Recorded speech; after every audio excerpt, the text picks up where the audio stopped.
There we go. So, Andres, since you haven't been here for a while, why don't you jump in? Okay. We're doing transformation series with a small group, and my question is the ice versus kings. What's the difference in okay, yeah. Well, the kings were the kings of the different nations, Moabites, Ammonites, all the different nations. So the nations themselves had certain characteristics, and they had certain idols and certain gods and different things. The kings were actually the rulers of those nations. So think of it in terms of rulers and principalities, or rulers and in the heavens, in the atmosphere now, different spiritual outworkings. So the kings were, at that point, obviously were physical kings, but they were actually spiritual beings, if you think of it in now terms. And those kings were of the Nephilim or the Rephaim or the different races of giants, because those giants were in the land. So, and they represent inherited characteristics that we've inherited from our generational lines, that got them from all those original characteristics of those. The enemy's plan was obviously to pollute the earth with the characteristics of those nations in the place of promise that God promised them to occupy. That's why they were all set up in that area, concentrated there. And if you look at it into our lives, then we have to look at what are the characteristics that the enemy has occupied in our lives to hinder the flow of heaven coming to earth, really, through those areas. That's really what it's representing. Ian's teaching on it goes into it in a little bit more detail and stuff. But if you do some history of some of those nations, then you'll find the characteristics. Some of them were very violent. Some of them were more sexual characteristics. They were just different sort of cultural things. And you can look around different cities today, and you could see that those cities are ruled and governed differently. Particularly in your nation, you obviously got different states with governors, if you like, who operate differently, and you also have sort of cultural characteristics that different areas have. And those things can have a negative effect on people and influence people, and same way in a spiritual way, the representations spiritually of those nations and those kings have a rulership and a cultural effect in our lives, if you like, which is why we need to make sure that we're clear from them in our bloodline and making sure that they're not affecting us in any way. Yeah. And you had a diagram on there that had like the level of the soul and the spirit. Yeah. And ice for soul, kings at the spirit. Can you explain that a little more? Well, it's the same way, again, in the same way that kings rule and establish the government into something, and the cultural aspects of what that area is or what that nation is outworked in the people. So the spiritual, let's say, familiar spirits, or if I want them a better term, that are associated with our lives, will outwork themselves through the characteristics of our nature, of our soul. And so the outworking of things is in soul characteristics, but it's a spiritual force behind it. Hence, if you have familiar spirits sat in your gates, within your soul gates, outside your spirit gates, they look to hinder or block or counterfeit. But they do it through the soul's characteristics. So, for instance, spiritual forces, that call them demons, or unclean spirits, they outwork through a person's character and behavior, but they're spirits. The spirit in itself has nothing to do other than work through a person's character. So if someone's, let's say, a spirit of hatred, will cause the person or turbocharge their emotions towards hatred, or this, spirit of anger towards anger, a sexual spirit towards sexual behavior. And so they're outworked through the soul, but they're spiritual forces behind it. They don't have an effect on our spirit other than to block our spirit's influence and effect. So if they sit outside of our spirit gates, for instance, if let's say we have a revelation gate or intuition gate, and we're looking to receive revelation and see that flowing in our lives, but in the past we may well have looked for that revelation through, let's say, horoscopes or through palm reading or whatever, then that gives the right for the enemy to occupy and outside of those gates to stop the flow of gates, because we've used an illegitimate way of trying to get revelation or insight, and so that gives authority. It can't actually affect our spirit, because our spirit is in a sense eternal and is born again, but it can affect the soul, and it can look to block and hinder the flow of the spirit, to yield the soul to come back into unity and harmony and work together, which is their design, is always to separate and to divide. So we have to make sure that there is no connections from our soul essentially blocking our spirit from flowing, which is why Ian Clayton talks about separating soul and spirit, which in reality we don't want to separate our soul and spirit. We want to unify our soul and spirit so they become one in harmony, but we separate the negative control that the soul has, whether we call them soul ties or different things that look to be tied to our spiritual identity, and then hinder it or block it, really. So, yeah. Okay. One more question on that. It seems like there's like different levels. Like here we just do deliverance. It seems like it's on your spirits, and like the kings and knights are kind of a different other different levels that you go up, like as if you're doing your mountain type of thing. You're taking control of that. Is that a part of it, or how is it? Yeah, I mean, there are different levels in that we deal with transformation in terms of the behavioral patterns and the coping mechanism on the outside, and then the thoughts and intentions of the heart, and then the motivation behind those thoughts and intentions, which may be seed line or bloodline issues. And therefore some of those things can be generational issues, which can epigenetically change our genetic makeup, or they can occupy positions of iniquity that, because of the power of iniquity to visit third, fourth generations and continue down family lines, it's what Psalm 139 says about, if there be any wicked or idolatrous way in me. So search me, O God, and know my heart. Try me and know my anxious thoughts, and see if there's any wicked or idolatrous way in me. And so they would be wicked or idolatrous things which could be in our bloodline or seed line. And the difference really is between genetic and spiritual.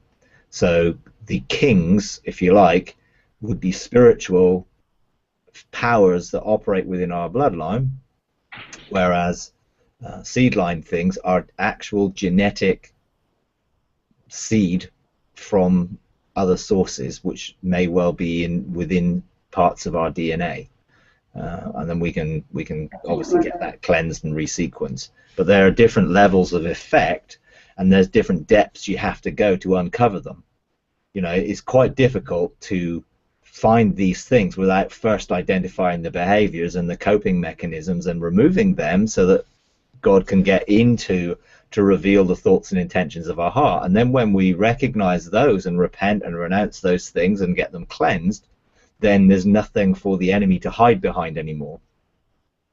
Because, you know, a king doesn't go out and fight. He sends out an army to do the fighting, and he's behind the scenes organizing things. And there are demonic schemes and strategies of the enemy against us, you know, which we have to identify and know those schemes and deal with them.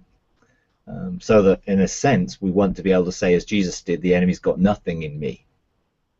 And then we can be coming from a position of righteousness and purity, and we'll be able to see God in a more intimate way, because it's our soul that hinders us engaging heaven and engaging God because of the nature it carries, and that's why it needs transformation and redefinition, really, into the image that God created us to be in, you know, and that is to reflect the Spirit. So our spiritual image, which is coming from the thoughts of God about us, which came out of eternity and was that formed in his heart, is supposed to be reflected through our soul and body. And therefore our characteristics, our redemptive gifts, all those things are supposed to reflect the image of our soul out through our emotions and out through the way we do things.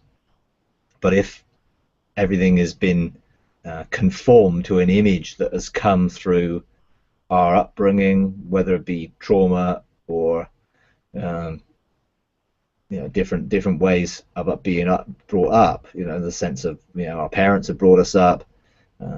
We may live in a culture that affects us, but those are the things which have generally shaped us, and those are the things we must not be conformed to any longer, which is, you know, Romans 8 talks about being conformed to predestined to be conformed to the image of Christ, and that doesn't mean to be like him in appearance, but to be like him as joint heirs, as sons of God, and therefore to be how we were created to be in the thoughts of God, and that should reflect out in everything we do and who we are.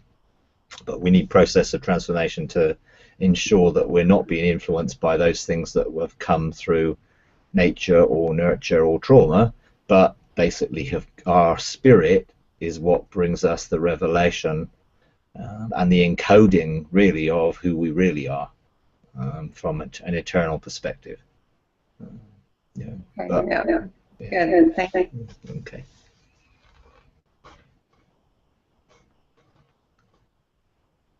Okay. You got anything, Peter? Yeah, so I was trying to find my mute button there.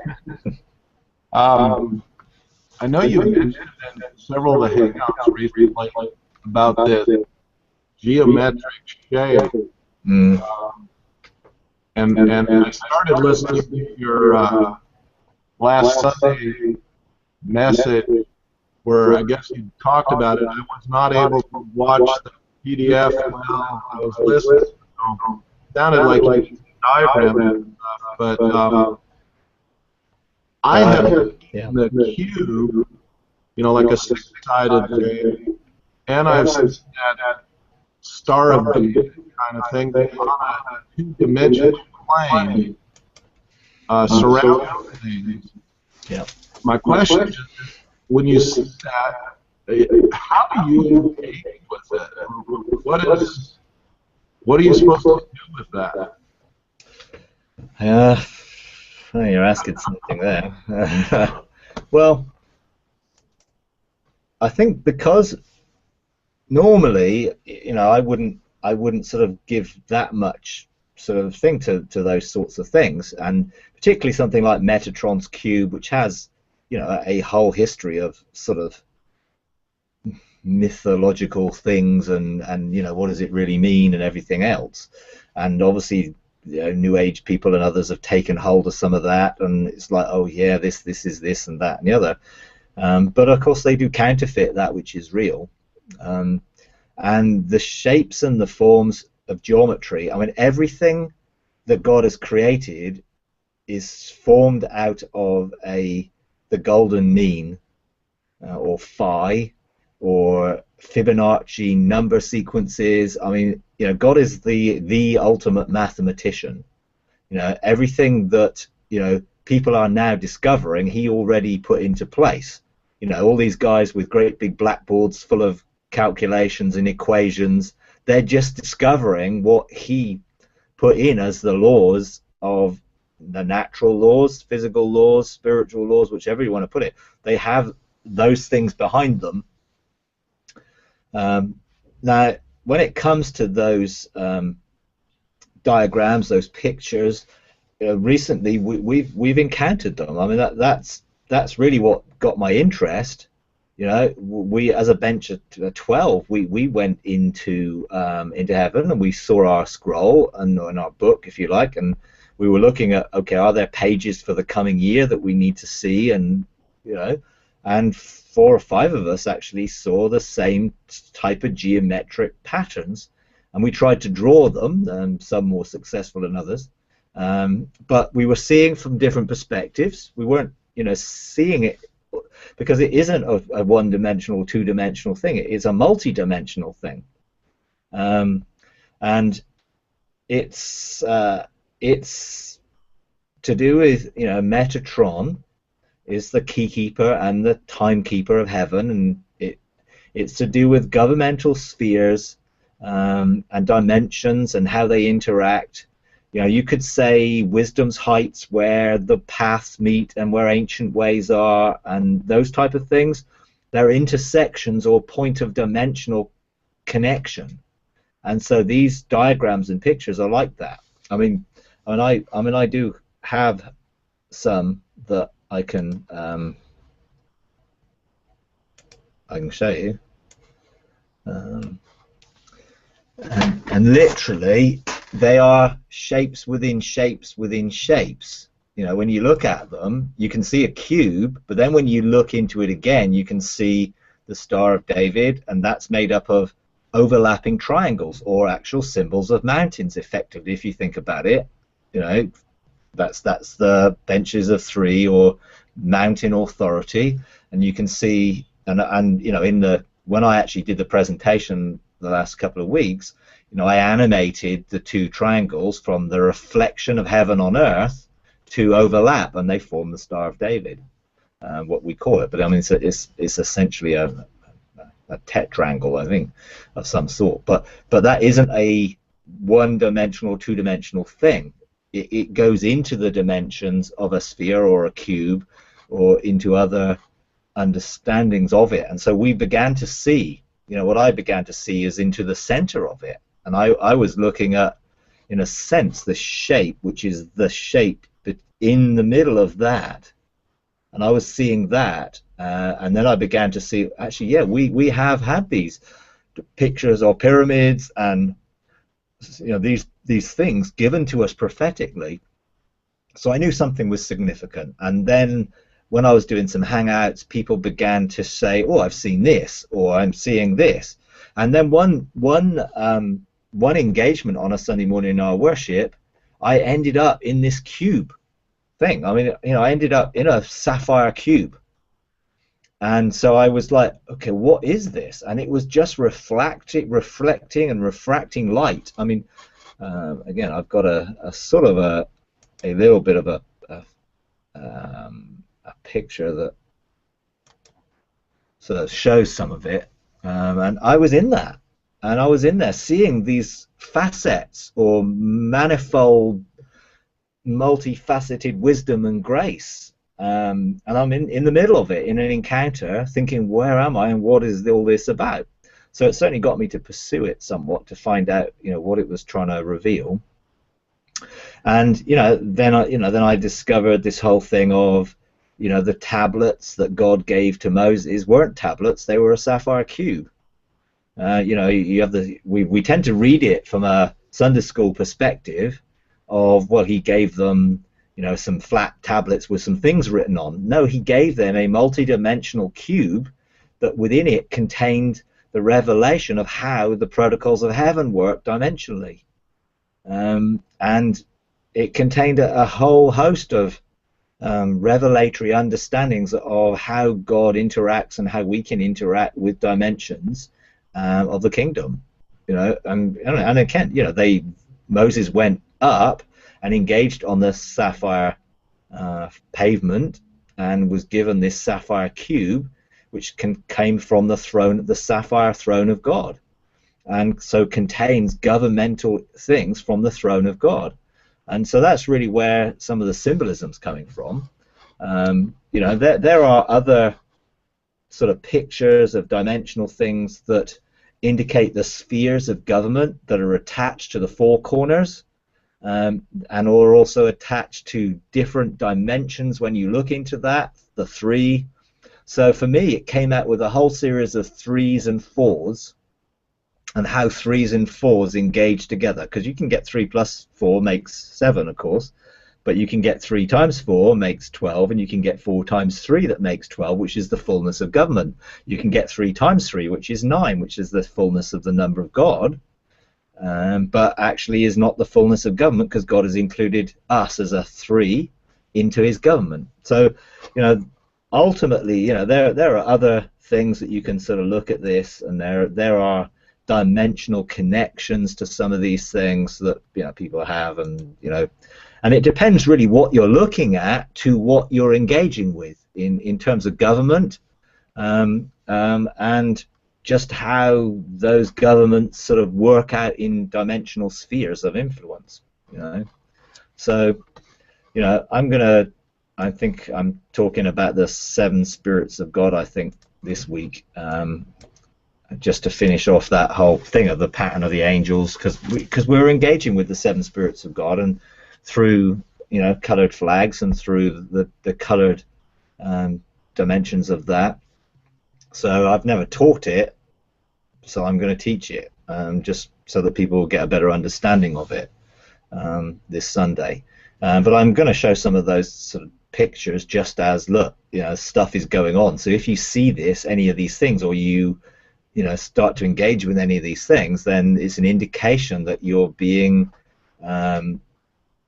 shown dimensions of the kingdom, and how some of the protocols are going to work dimensionally in those numbers. And as I've pursued it, then I've engaged then with the order of the 12 houses of God, and how they're ordered in heaven, and I've now have understanding of that, because I've sought out how they were patterned, and they're patterned in 4 3s and 3 4s, and interestingly enough, there was a link on one of the Facebook pages from a scientific talk on the TED network thing, about how all the forces of the universe are aligned, and they, you know, not to go into the science of it, but basically they were talking about the 8-dimensional forces that are within the fabric of everything.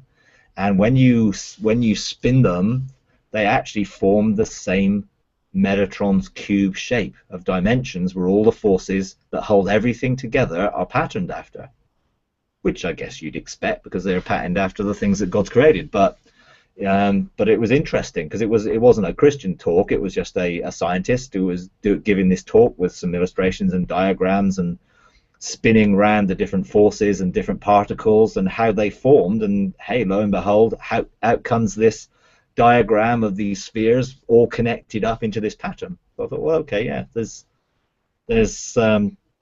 science is actually discovering that there's more to some of these geometrics, and people call them sacred geometry and different names for it, but it's definitely very much about the dimensions of kingdom government, and the revelation we need to know in able to bring government and rule and dominion.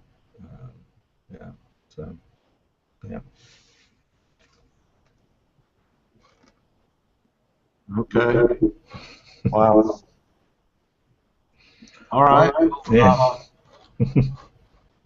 Speaking of government, I guess I wanted to ask a question about Ecclesia, and that being is, you know, there's the one church, which is the church or Ecclesia in heaven and on earth, but then there's like the local Ecclesia, or a specific, you know, an Ecclesia that has a specific function for why it's put together. Can you kind of explain that difference? Because there seems to be a lot of confusion about that, or not understanding that, and how, you know, especially here in the States, I don't know if it's that much over there, people tend to go to a lot of different, you know, meetings of different churches or different groups. And I know you've talked about how with an ecclesia, you really, there has to be like a focus. Yeah. Okay. Well, I mean, this is, to me, it's a, you know, it's a sort of hot topic, I guess, in terms of what's going on. Yeah, there is the general assembly of the church, which is heavenly. It's a cloud of witnesses who are the heavenly aspect of the fullness of God's people, if you like. And they're as much part of church as we are. They're just operating in that realm. Then we're supposed to operate in that realm as well. So, you know, but when it comes down to, you know, there is a lot of negative things about church, you know, which is why I think people are starting to use ecclesia, because it's the Greek word, because actually the word church is an Anglo-Saxon word that actually doesn't mean what the Greek word meant. And so it has negative connotations with a lot of people. And hence people do hop from places to places because they've not understood how they're supposed to be living stones around a blueprint which has come out of heaven. And so, in a sense, everything that's in the universal church, let's say, has a pattern which is a blueprint and God's blueprint for everything. You know, it's like it's Ephesians 3 says it's through the church that the manifold wisdom of God will be made known to the different spiritual forces through the church.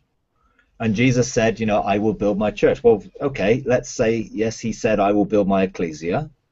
And, you know, it says it's through the ecclesia, because that's the actual Greek word that's actually used. And it has a totally different meaning. It's not a building, you know, it's people gathered together, and they have to be gathered around a purpose, which is a apostolic blueprint which comes with a bench of three. I mean, if we're looking at what the heavenly pattern is, rather than okay, what the perversion of it has ended up through history, you know, and you go back through history and you can see what it started like, and then it got politicized, and then Constantine threw his two pennies worth in, and then you had the Dark Ages where the whole thing was a political system to control people. You know, I mean, it's just a mess. You know, so when all our forms of church government and all that stuff that was very simple in the beginning, based around the Qahal, or the community, who gathered together around a bench of three with seven to form that community which had a purpose. And it's the purpose that's the key. You can't have a bench of three without a blueprint, because the bench of three forms around the blueprint. The blueprint gives you the plan and structure and the purpose of God spiritually for that gathering of people that will be drawn to the blueprint.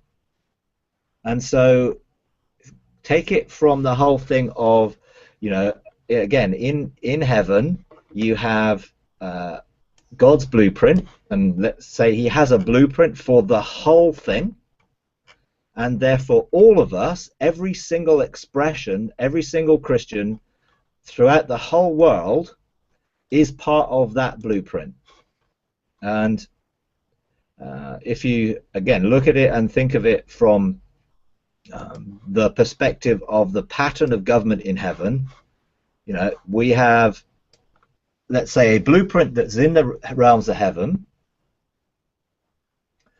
and that blueprint in the realms of heaven, with the bench of three, Father, Son, and Spirit, who are light, shine on that blueprint to reveal a shadow of that blueprint on the earth.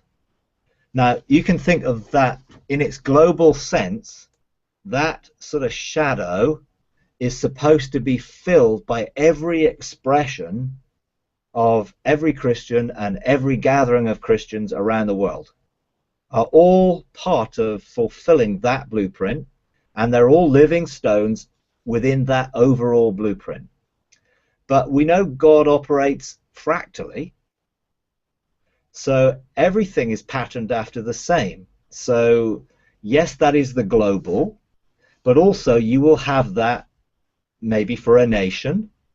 There may be a blueprint for a nation, there may be a blueprint for a region, for a city, for an area, right down to a blueprint for a group of people who are gathered together. They will fit into that overall blueprint because it's God's intention that all his people work together to fulfill his kingdom purpose. But they will have very specific roles according to the blueprint or the scroll which represents them. Now, it still has to have exactly the same thing. Venture 3 in heaven, blueprint from there, the light producing a shadow, and then on earth, the reflection of that mountain or that authority, which then releases people to find and fulfill their destiny within the blueprint. And therefore, many people who are hopping around from place to place are probably looking for somewhere where they fit.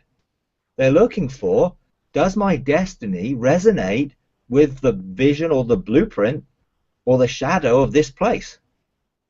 And if those places have no blueprints, they have no government which is established after the pattern of heaven, then they're not going to find it.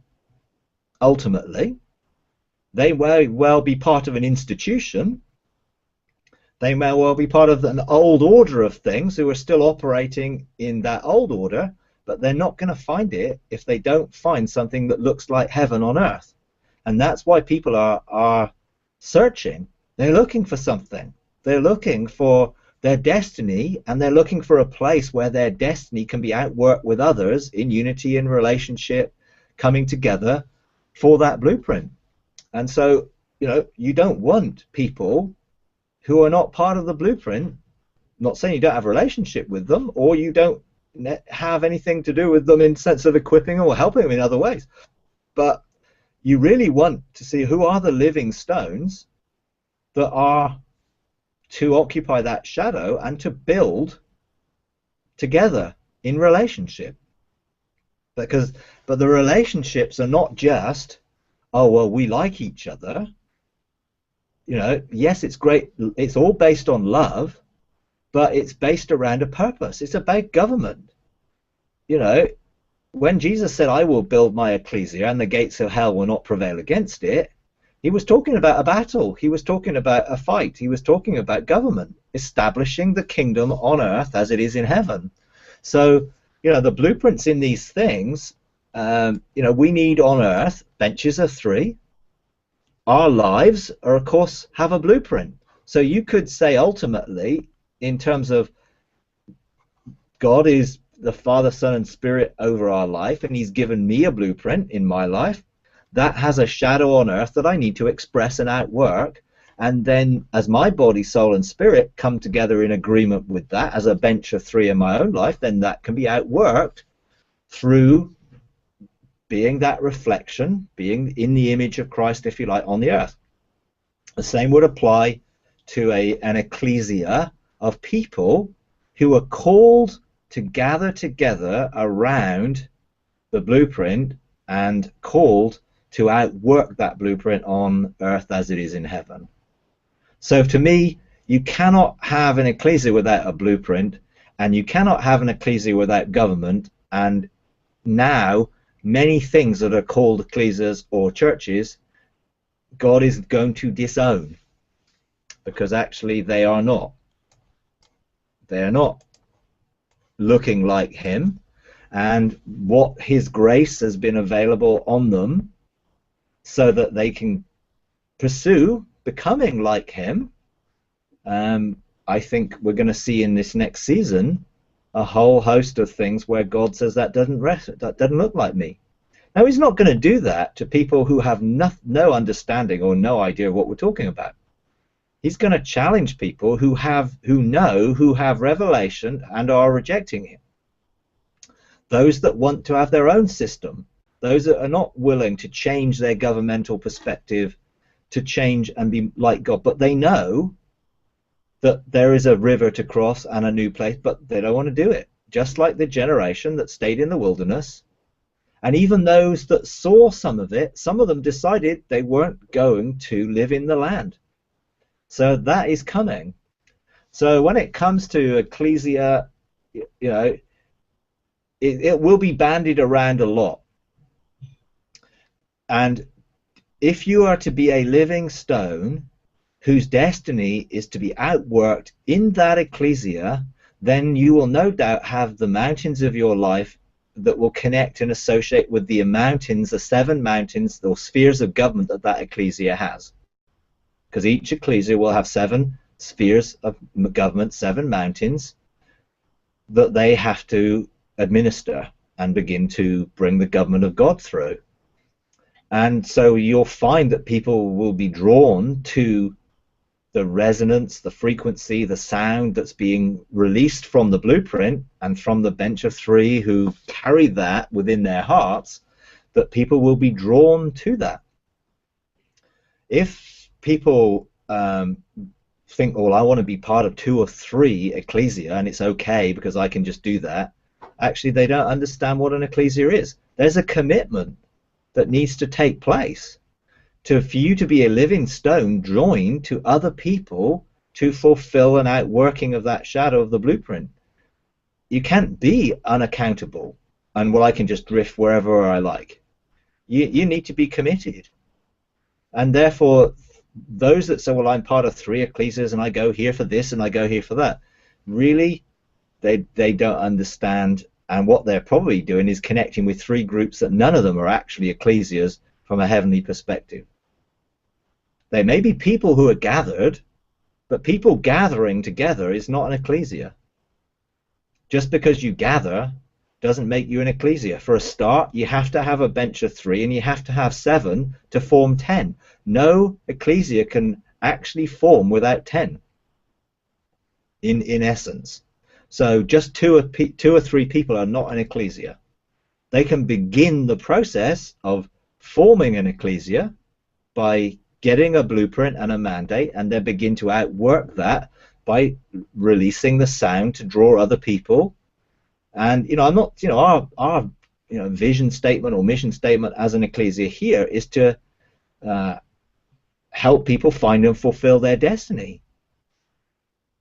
But those people who are going to come across our path and want to be part of our Ecclesia here, whether locally here or whether around the world, and just want to be part of it because they resonate with it, all that does is it helps people to see where they would outwork their destiny within that blueprint. And if they're not part of that blueprint, well, then they won't really resonate with it.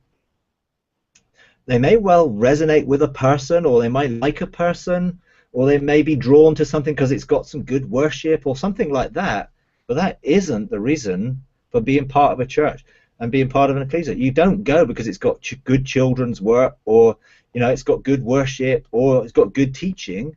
You go because your destiny is resonating with the vision that blueprint has.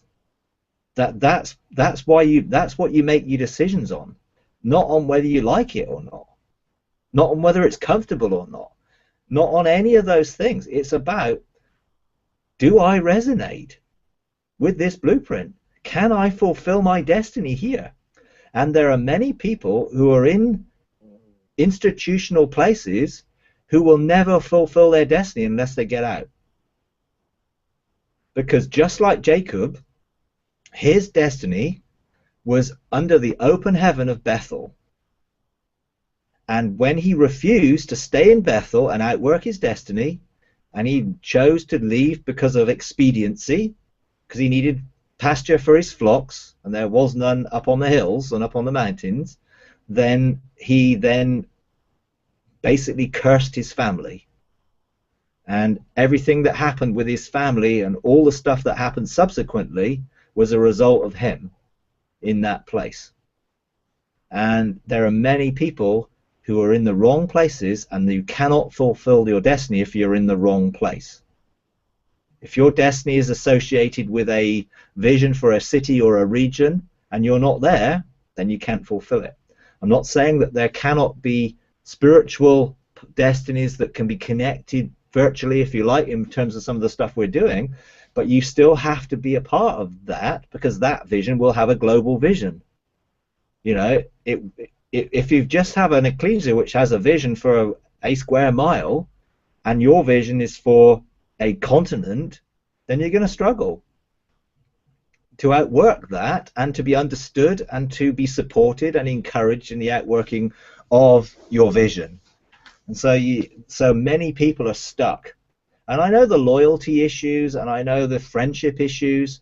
We should not be basing our decisions on where we are outworking the purposes of God on friendships. You know, those friendships, yeah, it's great to have friends, but you can have friends with people who are not even Christians. You know, you can have friends, but in reality we're looking for relationships which are joined together. Because when the going gets tough, you need to know who the person is beside you. And look at it from like Nehemiah and building the walls. You know, they needed to know who they could blow the trumpet and people would come rallying. You know, they had a sword in one hand and a trowel in the other, and they had parts to play in rebuilding the walls, and there were groups that worked together in a particular function. And so there are many groups, we would call them ecclesias or gatherings, that are part of the overall ecclesia, and they are fulfilling their function in it. And there are many groups who aren't. And I would not advise anyone to be in a group that isn't in what's coming. And if people are, don't be trapped by loyalty. Don't be trapped by generational history. Don't be trapped by other things to staying somewhere where your destiny is not associated with. And if people are in churches or in places or institutions that do not reflect patterns of heaven, then go and find somewhere that does. And I know people will say, yeah, but I'm supposed to change it from within. Great. If you have the authority to do that, and you have the influence to do it, and you're part of an eldership or you're part of a leadership that is looking to transition into a new order, great. Brilliant. Stick at it and work through the process. You know, as I'm looking to help people to transition churches and groups into this new order and dimension of things.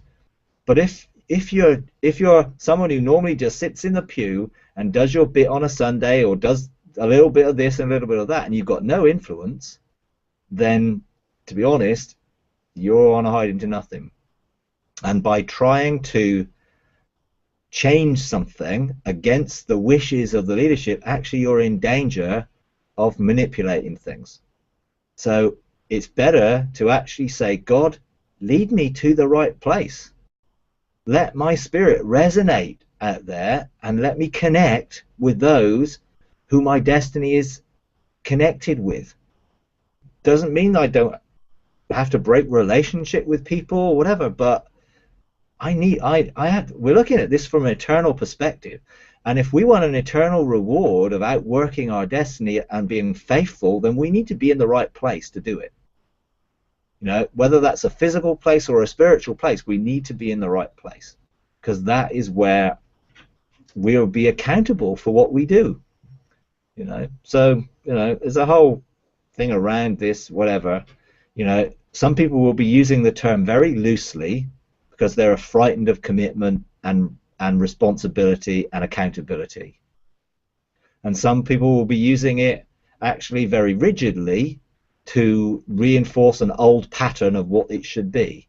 We must be those who embrace it from a point of our spirit and in destiny and connect together as living stones in relationship, absolutely. Culture of honor, based in love, supporting, helping each other, you know, but to outwork God's overall purpose in fulfilling the role that has within the larger sphere of things.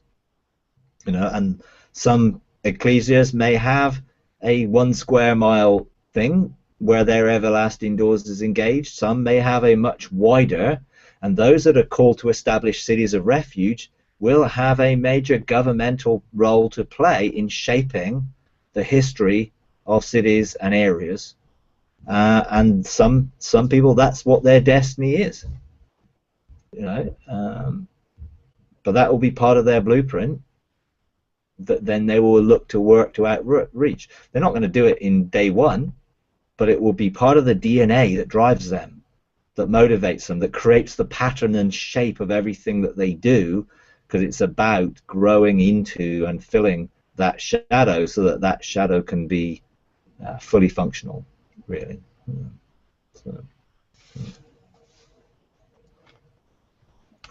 Very good. Thanks, Mike. Okay. Wow, that's pretty intense. Yeah. Because it's great. I mean, it's really good. I'm sitting here thinking, well, a lot of people in my area are displaced. Everybody's looking for that. They may not have the condition or language. But where do you start if it really isn't a place? Well, sure, but well, some of it is you have to ask, am I called to establish a blueprint? Do I carry within me the government of God to form that blueprint, or to receive that blueprint and begin to outwork it? Because somebody has to stand up and say, this is my destiny. I am hearing what God's saying. I carry this blueprint for whatever it might be in my heart, and I'm going to start releasing that blueprint. How do I do it? Well, I do it around my mountain, from my mountain, and I start declaring and calling people together, and then I go and get a strategy for what God might want to do, and God will send the people and they'll start connecting, and you'll find that's where it starts. God will have a plan and purpose for every single ecclesia that he wants to establish, and he will have a way of forming that, and it will be through relational connections around somebody who has a apostolic call, a heavenly one, not an earthly one, who is functioning as a king and a priest to release that blueprint. And God is looking for people, and actually he's looking for nameless, faceless people who are not known and don't have generally a load of history, but are willing to be obedient to embrace this new order, and aren't going to be held back by fear of man and other things, but are willing to be living sacrifices and go for it. And there are people like myself and others whose role is to start calling and releasing those people and releasing blueprints so that people can embrace them and start forming these things on the earth. And I know people are doing that. I know I've started to do it. I'm calling for alignment for government to be formed. I'm calling for a release of blueprints, and I'm looking for people who will embrace them and begin to form government. And then to issue the call to all those displaced people. Hey, this is the sound you're looking for. And for some of them it may well be, and some of them may well be completely freaked out and no idea what you're on about, but something in their spirit will be saying, there's something in this. Something is drawing me. Something is connecting me. Even if it's way beyond my theology or way beyond my understanding, but something is a draw to my spirit. And God will start to do the rest. You know, so I believe God is looking for those who are willing to stand up and say, yeah, here I am, send me. You know, because as we surrender and we present ourselves in that temple with the seraphim, and there's a sense of we get unraveled and get then put into order, and it's like, yeah, God's saying, well, who will go? You know, and it's like, well, yeah, here I am. I'm willing. You know, I may not be skilled, I may not think I've got the expertise, I may not think I've got anything to offer, but actually, if you're willing to receive a blueprint and carry that, then everything else will start to be outworked. Because we can get everything we need out of heaven. You know, then you begin to send the angels out to draw the people in, send them out into the highways and byways with a sound and a frequency to go into people's dreams, to go into people's, visions, and start to draw them. I mean, this is the stuff we have to start doing. You know, we have a totally different dimension to do things now. You know, and we can, but we need to administrate those things. You know, and then you'll find that there will be people who will support. You know, that's part of my role, is to support government coming together and help, in the establishing of these things, because it needs to be on earth as it is in heaven. And we need a whole load more people who are going to say, yeah, I'm going to be a living sacrifice. I'm willing to take a blueprint. I'm willing to establish it. And for those who feel, yeah, great, I feel totally able to do this. Yeah, I've got all it takes to do this. And yeah, those are not the people. God is not looking for those who are confident in their own strength. He's looking for people who actually know that they're totally dependent on God to able to do it. That's why, it won't necessarily be the people that others think. It'll be those that God chooses and appoints. And of course, God is not looking at the externals. He's not looking at your CV. He's not looking at any of that stuff. He's looking at your heart. And he's looking for those who he will be able to say, here is a man or woman after my own heart, who is willing to serve the purpose of God in this generation. And that's what he's looking for.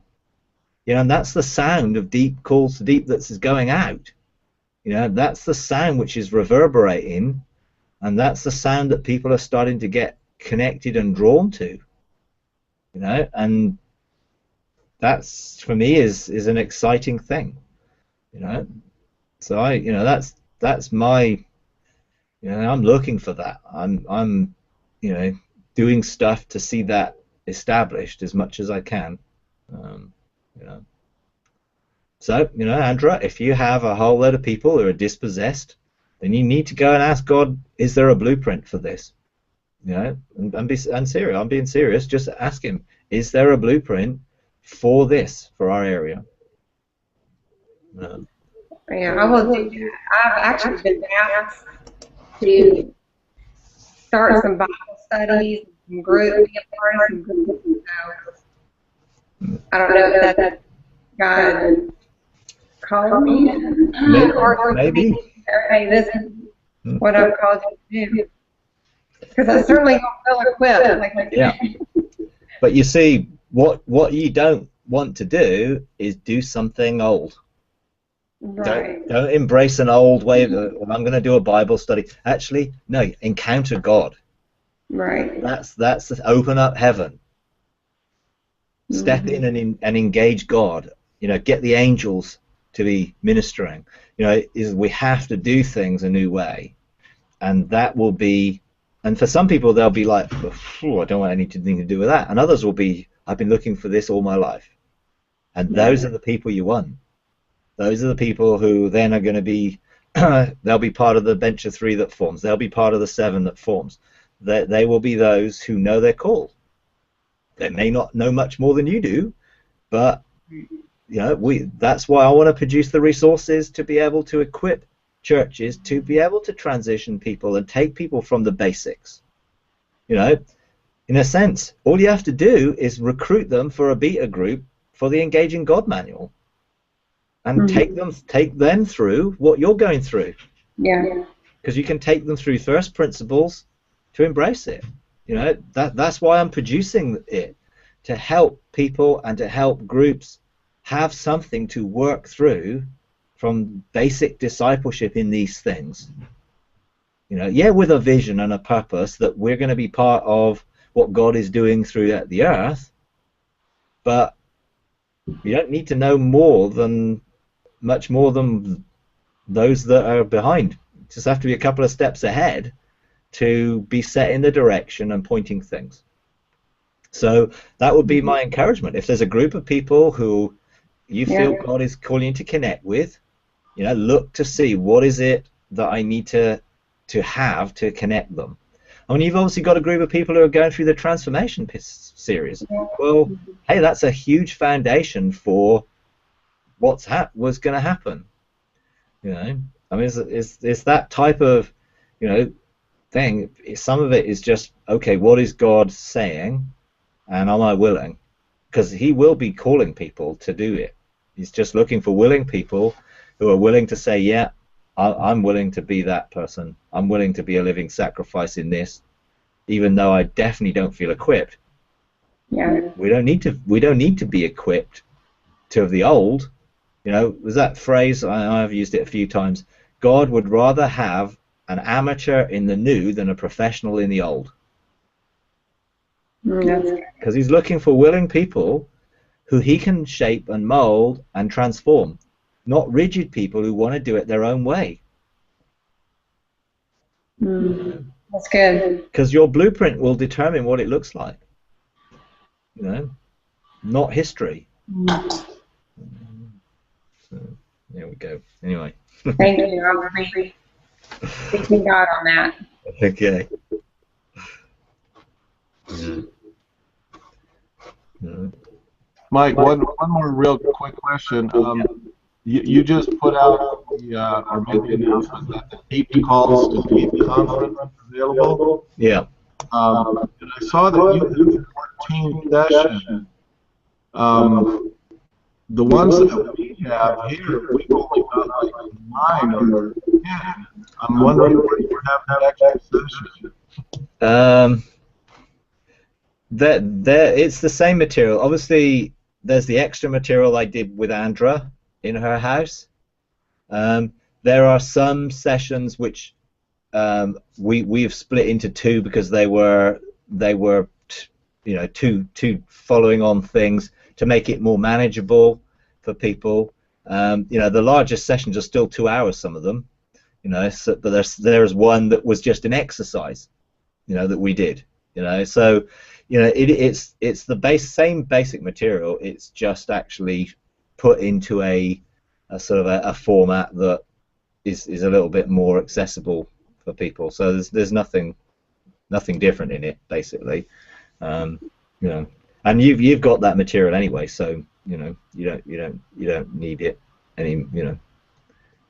I'm sorry, I didn't hear the question. I can't hear Peter. Pardon? I didn't catch that. I didn't hear Peter's question because he was echoing. So all right, yeah. Okay, yeah. Peter just asked about we just sort of put the deep calls to deep conference, the stuff I did at Atlanta in July. We just put it out there because I think it would benefit a lot of people. Okay. Because it does sort of really sort of show this whole new order that God is raising up, and you know what it's about really, and you know it's the ideal thing for groups again, you know, who are looking for, you know, what is it, you know, what are we looking for, you know. So yeah, it was just there were a lot more sessions that we put out because we sort of separated some of them into this where I broke for a break in some of the sessions and different things, and yeah, just tried to make them a little more manageable, you know. And you know, we will put out, you know, the one I did at iGate up in Virginia with the Maryland group as well, because that was different. You know, it was a group of young people who were just looking to start and establish an ecclesia on this format and basis formation, around a blueprint, you know, and they've got some great stuff that they've done in terms of their blueprint diagrams and their vision and values diagram. I mean, lovely, great stuff, you know. And you know, Sayan, who's part of that, he's going to be in the support group for leaders transitioning, because he's got experience of how you do it from scratch, you know, which is great. And they're a bunch of young people, you know, 24 is the eldest, so you know, and so the questions and the answers and the different things were very different in that group. So we'll put that out as well sometime, once we get around to it. But yeah, okay, all right, okay.